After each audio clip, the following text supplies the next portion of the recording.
Chapter 1. The dragon was calling him again. Derek shifted the tray of lattes, bag of gourmet takeout, dry cleaning and personal mail into one hand and arm as best as he could while he fished for his cell phone with his other hand.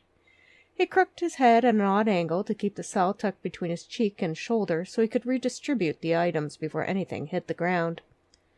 "Kramer," Derek bit out as a pedestrian almost knocked the tray of drinks out of his hand.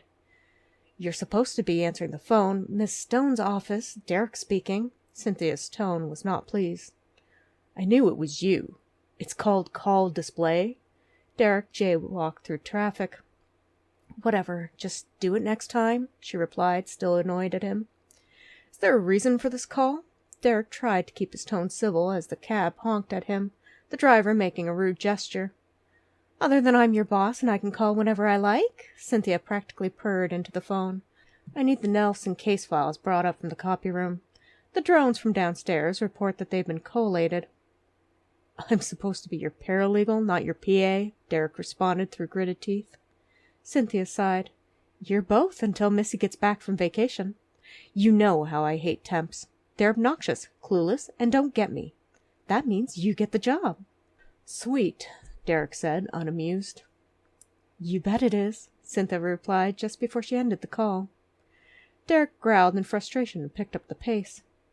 When he was younger, he had envisioned himself becoming a lawyer, protecting the innocent from the scum of society. Despite his natural cynicism, he'd wanted to change the world for the better. Lack of money had put a crimp in the idea, so he'd decided to make the best of his dream, becoming a paralegal on scholarships and loans until he could set aside some time and savings to become the lawyer he'd always wanted to be. Now, reality had intruded. He realized his idealized version of the law wasn't often what happened in the courtroom. Now, the very thought of trying to further his career, the one he had grown to hate, turned his stomach. He needed another antacid. He needed a new job. Derek entered this prestigious building of Yates, Kramer, and Stone. It was the irony of his life that some guy with the same last name was a partner. He'd been working for Cynthia Stone for what felt like a life sentence. In reality, he'd been there 8 years. He regretted every single one of them. Derek had been enslaved by Cynthia. She ran his life. He didn't remember the last time he had a girlfriend. Cynthia was determined that when her uncle retired from the firm, the name Stone would stay on the partner list. She was driven to make senior partner, which meant she drove Derek crazy. He worked anywhere from 16 to 20 hours a day. The only time he took off was Thanksgiving weekend to camp with his friends. Otherwise, he had zero life. Derek didn't even bother to flirt with the pretty new intern in the copy room. There was no point. He had her slip the appropriate documents in his shoulder bag, then made a beeline for the elevators. If the dragon's latte was cold, she'd have it in for him. He had no idea how her PA, Missy, put up with her. Derek frowned. How did Missy even get a vacation? It boggled his mind. He was still scowling as he dumped everything over his desk. He grabbed the tray of drinks with the food, making his way to the boardroom, only to find it empty. Derek stood there for a moment, wondering where everyone had gone. Clearing his tired thoughts, he went to Cynthia's office, not bothering to knock. "Oh, good!" Cynthia grabbed a latte. "I needed a caffeine boost." "Where is everyone?" Derek asked, flopping into a chair. "Gone. They got tired of waiting for you." Cynthia took a long sip. "You know, it doesn't reflect well on you when you're late." "Maybe, if I wasn't picking up your dry cleaning, copies from the copy room, which could have been sent up via one of the copy room drones, or getting that red nail polish that you just had to have, I might have been on time." Derek took the nail polish from his suit pocket and lobbed it to Cynthia, who caught it one-handed. "Especially since it took 15 minutes of picture messaging to get the right shade." "I sense a little sarcasm there." She leaned back, raising an eyebrow. Derek grabbed a cup. There was no point in letting coffee go to waste, even if it was the girly kind. "I have trouble believing you regularly send Missy to get nail polish for you." "It could have been worse. I could have sent you to get tampons." Cynthia had a sly smile. "Besides, I have a date tonight." "A date?" Derek said the word like a foreign concept. It pretty much was. He wondered when she had time to date. She worked just as much as he did, maybe more. Sometimes he thought she dreamed about work and ways to pile it up on him. "You do that?" "Yes," she replied a little testily. "I ran into an old friend from college and we decided to go out. Hence the dry cleaning and nail polish emergency." Derek pulled out her container of General Tao's chicken, putting it on her desk with a set of plastic cutlery and a fortune cookie. He grabbed the rest of the grub and headed for the door. "I've got real work to do." "Hey! You don't even like egg rolls, and I know for a fact Yates ordered some." Cynthia pointed a plastic fork at him. Derek smiled as he left. "Yeah, but I paid for them, so I'll eat them anyways." He had paid for them. Dearly, since she specifically wanted them from the expensive Chinese restaurant, rather than the good restaurant named the Angry Walk that had the exact same food for a more reasonable price. The Angry Walk was closer, too. However, Cynthia got what she wanted. Derek was busy at his desk when Cynthia came out of her office. She was wearing some red dress that looked like it was missing a lot of material. Her nails had been lacquered red to match, and she had on an extra layer of makeup. It seemed a bit much for a first date, even if she and the guy had known each other back in college. More than one man had remarked an admiration on her figure since Cynthia kept it in excellent shape. What they didn't realize is that she had a hard skin, sharp biting teeth, a gleam of avarice in her eye, and could burn a man with just a few words. Hence the nickname Dragon. Not that Derek would ever call her that out loud. He valued his life too much. "Make sure you're back by curfew." She rolled her eyes, perched on the edge of his desk, and grabbed one of the remaining fortune cookies. Popping a piece into her mouth, she read the fortune. "Your life will take an unexpected turn. Embrace change." "How original," Derek remarked dryly. "Who knows?" Cynthia said smugly. "He could be the one." "Santa could exist, too," Derek shrugged. "I heard the Tooth Fairy has shown up on YouTube." "I know you're a cynic, but don't you think there's a chance for love?" She crossed a leg, swinging it gently. He dragged his eyes away from it. She was stunning, and he was male enough to admire a good leg. However, she was his boss and dangerous. "In my experience, people are selfish and messed up. We make each other miserable." "And that is why you will end up alone, a cranky old man." Cynthia slipped off his desk. "I already am." Derek crunched down on the remaining fortune cookie. He looked at the small slip of paper and smirked. "Oh, look, your life will take an unexpected turn. Embrace change." "That's disappointing. They can't even remember to give different fortunes to their customers." Cynthia shook her head. "Well, I'm through making Carl wait. Don't forget, the Nelson case needs all of the phone calls from June 17th highlighted." "Sure thing, boss." He'd add that to the list of things he needed to get done. Doing Missy's work, too, was putting him badly behind. Even though she was taking the night off, he was going to be burning the midnight oil. The only good news was that he could take his work home with him, since she was going to be gone from the office and wouldn't require him to be in. He hoped Carl put the moves on her and kept her in bed for the better part of the morning. Derek could use the chance to sleep in. He watched her great set of legs walk away before popping another antacid. Another 3 hours later, Derek packed it in and went home to the tiny 3-bedroom apartment that he shared with 2 roommates. It was clean, by man's standards. It boasted a 60-inch television with amazing sound speakers set up and video game systems. His roommates might be in their 30s, but they pretended they were teenagers too often for Derek's liking. Then again, it wasn't like he did anything there but store his suits, shower, and sleep. He wasn't even sure if roommate number 2 was named Ned or Nick. It was 1 in the morning when his phone rang. Derek automatically pressed it up against his ear, running a hand over his sleepy face, dislodging a paper that had gotten stuck on his cheek when he'd fallen asleep highlighting. Kramer. "Get in here. We have work to do." Cynthia's voice was sharp. "Great," Derek said to the ceiling above his bed, as she'd already hung up on him. Obviously, the date had not gone well, and now he got to deal with the fallout. Lucky him. He groaned and rolled out of bed.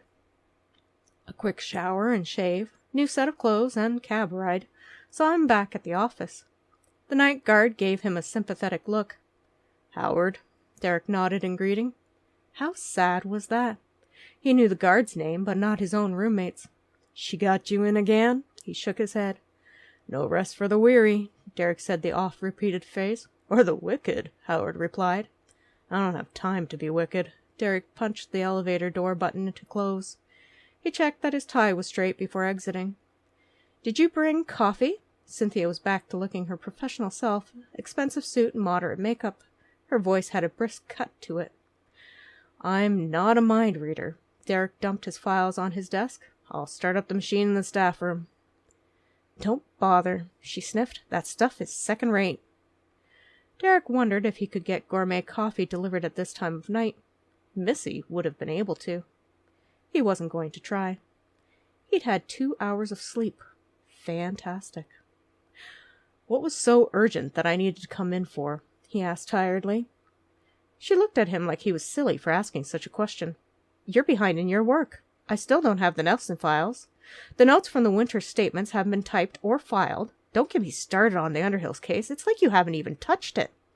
He hadn't touched it. It had just come in yesterday, and he'd been picking up lousy dry cleaning and nail polish. Derek popped an antacid to combat the coffee he'd scalded his tongue on during the taxi ride over.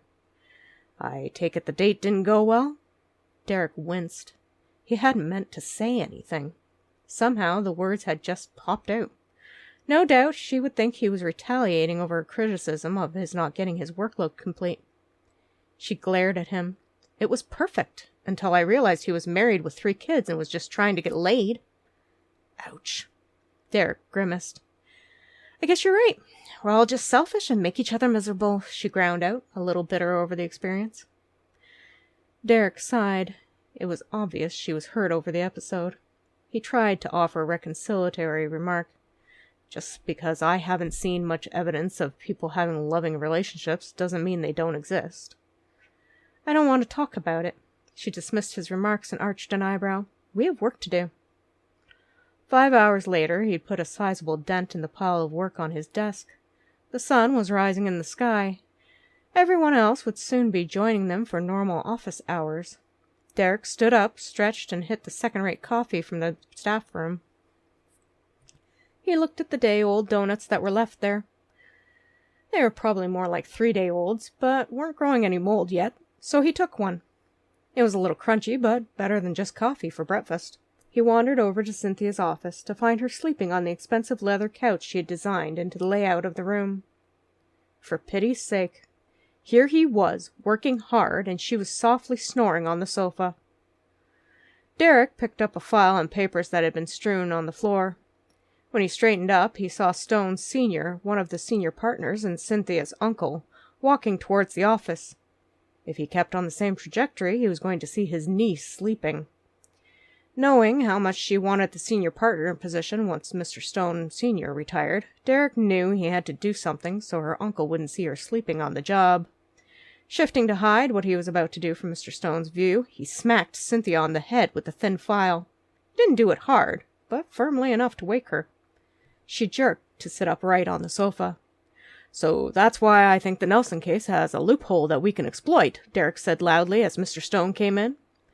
Cynthia stood up, straightening her suit jacket, professionalism coming to the fore.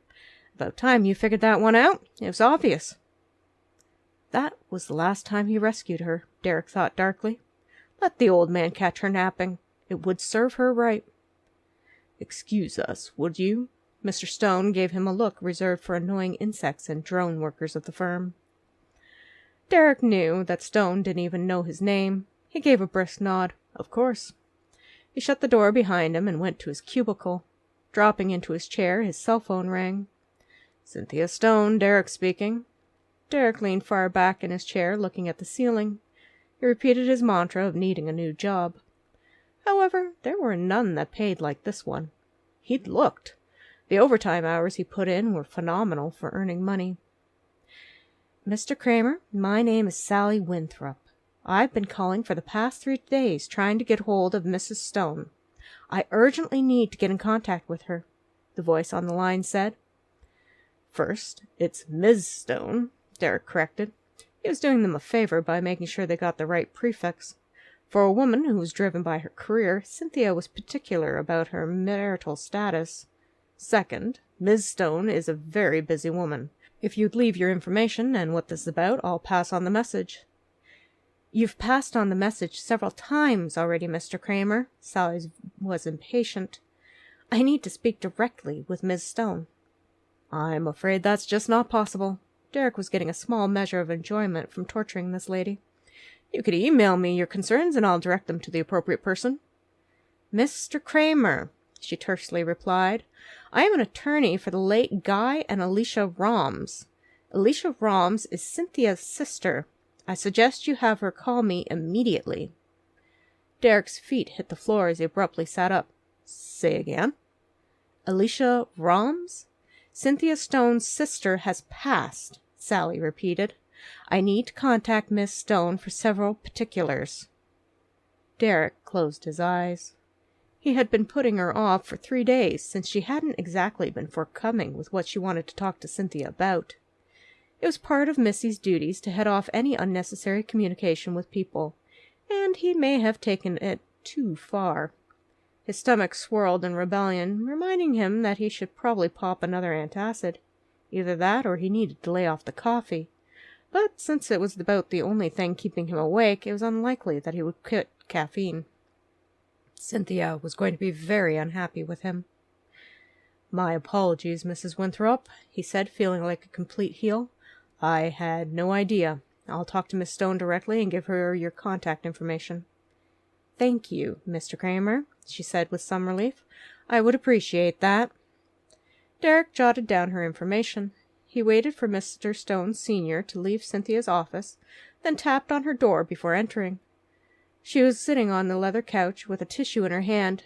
Maybe Mr. Stone had already told her about her sister. He hoped she wasn't going to cry. He had no idea what to do if she did. One didn't exactly try to console a cactus or a dragon. Her eyes narrowed. She stood up, walked directly into his personal space, a militant gleam in her eye.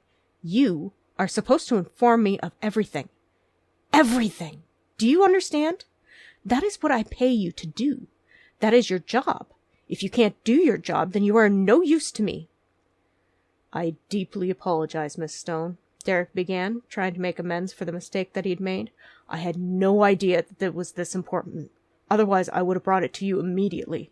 "You didn't think this was important?" Cynthia growled. "How could it not be important? This is my life." "Again, I'm sorry.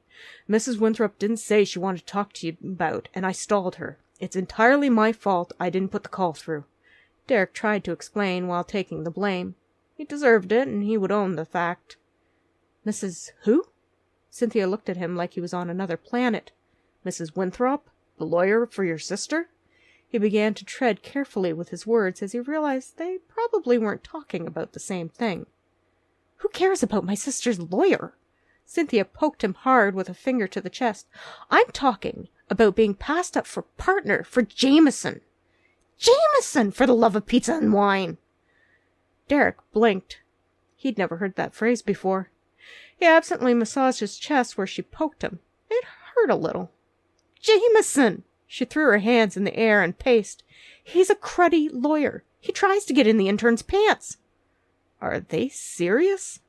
Derek had been hoping she'd make partner. It might make her happier and easier to deal with. Plus, he thought he might get a nice raise out of the deal. "They can't be serious. You're a far better lawyer." She rounded on him. "You are supposed to keep me in the loop. I pay you to know the rumor mill around here. I was blindsided by my uncle who came in to let me know. What do you do all day?" "Work. Nothing but work," he thought.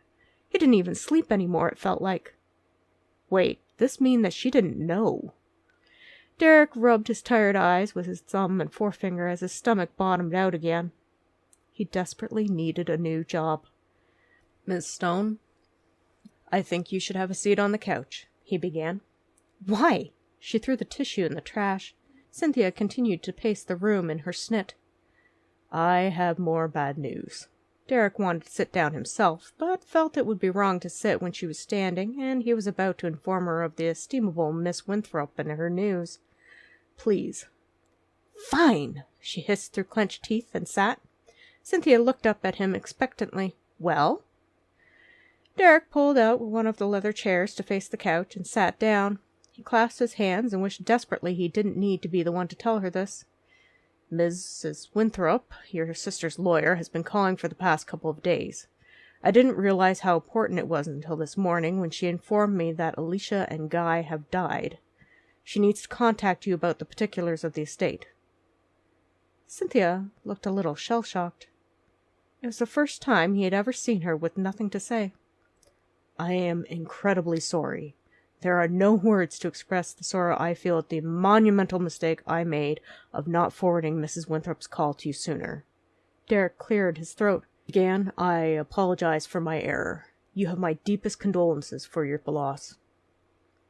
"Is this a joke?" Cynthia looked at him in disbelief. "I talked to Alicia last week. She's fine." "She's not fine," he said in sympathy. "Call this Mrs. Winthrop woman," she demanded. "Right here. Put her on speaker. I'm going to tell her how wrong she is." Derek punched in the other lawyer's number and waited as it rang. "Sally Winthrop," she answered crisply. "Mrs. Winthrop, this is Derek Kramer. I have Miss Stone here on speaker," he responded as he looked at Cynthia with some trepidation. Who knew how she was going to react to Sally Winthrop if she wasn't willing to accept the death of her sister? "Miss Stone, you've been a hard lady to get a hold of," Sally said with some relief. "I'm the lawyer of Guy and Alicia Rom. I'm sorry to tell you that your sister and her husband passed away recently after being in an automobile accident." "You're wrong," Cynthia said badly. "I talked to Alicia last week Monday. There must be some error." Sally hesitated a moment. "I am sorry for your loss, Miss Stone. Alicia died last Tuesday in hospital. Her husband also passed during the aftermath of the vehicle accident they were in." "This is a mistake." Cynthia grabbed her cell phone and dialed her sister's number. "I'm going to call her. She'll tell you that she's perfectly fine." "Miss Stone, I feel for you. But Mr. and Mrs. Rom died after a drunk driver hit them," Sally responded patiently. "You're wrong." Cynthia waited as her cell phone went to voicemail. "I'll text her." Derek put a hand over hers to prevent her from fiddling with her phone. "Cynthia, they're gone." Tears welled up in her eyes, and he quickly grabbed the box of tissues, offering it to her. "I'm very sorry, Miss Stone," Sally interrupted as Cynthia blotted her eyes. "With Alicia's death has come some important details that need to be settled. You have been appointed sole guardian of the children." "What?" Cynthia looked at Derek in confusion. "Why would she choose me? She knows I'm a career woman. We always argued about how much I was focused on my career." "You're her only living relative under the age of 60, Sally said dryly. "Guy was estranged from his family. They chose you to raise the children in the event of their demise." Derek couldn't picture it. Cynthia? With kids? It just didn't compute. No doubt she'd buy a nanny to look after the poor kids and neglect them terribly. Just how many kids did Alicia and Guy have? 4, Cynthia supplied faintly. 5, Sally corrected. "There are 5 children ranging from 1 year to age 14. Derek was suddenly bombarded by an image of Cynthia holding a screaming little one, packing lunches, and dealing with the throes of teenage angst from the oldest. A snort of laughter escaped him. It was rude. It was wrong. It was incredibly funny. He tried to hold another one in, but failed. She was so doomed. This confident, savvy dragon of a lawyer was out of her league. "What is so funny?" Cynthia's voice cut across him like a whiplash. Even that didn't stop his chuckles. "You as a mom, trying to bag lunches, making sure they do their homework, talking to teachers in PTA meetings? Do you even know how to cook?" "I can microwave." She stared at him like he was the lowest worm. He should feel like one for laughing during her time of sorrow, but it was too delicious. He blamed it on lack of sleep and lack of empathy for her. Another set of chuckles escaped him, and he wiped his eyes. "Microwaving isn't going to cut it. You've got 5 mouths to feed." "Do you know how to cook?" She tilted her head at him, a calculating look in her eye. He missed it. He should have been paying more attention before he admitted such a personal detail. "Yes, I know how to cook. Nothing fancy, but I'll never starve." "Good to know." She stared shrewdly at him. "What do you know about raising kids?" "Oh, no." Derek was on to her now. "I'm already a paralegal and filling in for your PA. I am not about to play nanny as well." "I wasn't about to suggest that." Cynthia replied defensively. Derek knew differently. If she thought she could add more to his already full plate of work from her, she was out of her mind. "Excuse me?" Sally intervened. "Miss Stone, I would like to meet with you as soon as possible, today even, to discuss the custody of the children and the estate of your sister." "Yes." Cynthia pulled her attention back to the cell phone and Mrs. Winthrop.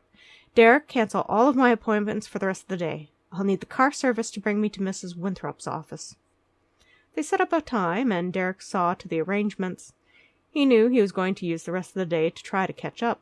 Maybe he'd manage to get home before 9 and get a good night's sleep. Another part of him thought that maybe, just maybe for the first time since he'd known her, Cynthia might take a day off work for the funeral. Surely he could work just a regular 9 to 5 that day. A nice 8-hour day where he could sleep in and go to bed on time. It was sad when a man fantasized about sleep rather than a woman. Derek sighed. "How's it going, Kramer?" Lonnie DeWelt hung a lean arm over the edge of Derek's cubicle. "Fine. You?" Derek tried to be quick and direct. First, because he didn't have time to chat it up. There was a pile of files to go through on his desk. Second, because Lonnie was a loser. It was a mean thing to say, but entirely accurate. "I'm booming, man," Lonnie grinned, showing her crooked teeth. "My boss is moving up. Rumor has it, Pete's gonna replace Jameson when Jameson goes to senior partner." "Good for you," Derek replied curtly. Great. That meant Lonnie was going to be joining the farm of little cubicles where Derek worked. Wonderful. As if this weekly doses weren't enough, now he was going to have to deal with the guy daily. "Hey, sorry to hear about your boss." Lonnie pretended sympathy. "Her getting passed up like that. You guys work so hard you make the rest of us look lazy." Derek endured the fake laugh from Lonnie with as much grace as he could muster. It wasn't much. "Thanks. It's too bad she's a woman. The men won't let a woman play a man's game. She'd have made senior partner years ago otherwise." Lonnie held up his hands in a crude gesture. "It's the melons. She's too sexy. Instead of listening to her presentations, everyone's imagining her without her." Derek stood abruptly and grabbed Lonnie by the shoulder, steering him toward the staff room. "Hey, Lonnie, don't you like maple donuts? There's some in the staff room. You should check them out before they're all gone."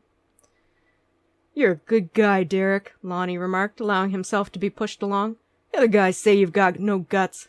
Bit of a mama's boy letting Stone trample all over you. But I've always said you're just padding the resume until you can get to help a better man." Derek gave Lonnie a pat on the back as he pushed him gently into the staff room. He beat a hasty retreat back to his own desk.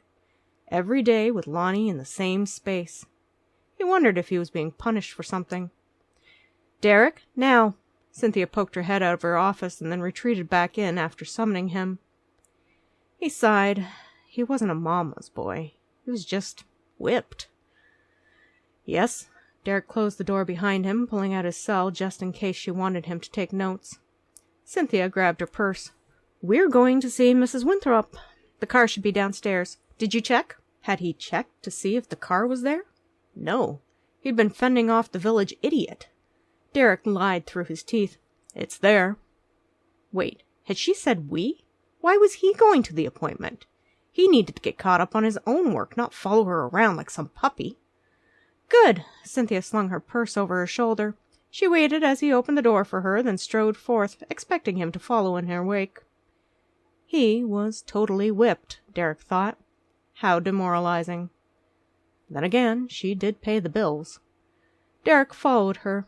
He saw Lonnie stuffing his face with a sprinkled donut. Someone had splurged and gotten fresh ones, and Derek had missed it. He popped an antacid. Thank you for listening. If you enjoyed this chapter, please look for the next chapter of Sweet Valentine. Also, please like this video. This is free for you and would really help me grow my audience with the algorithms. Thank you.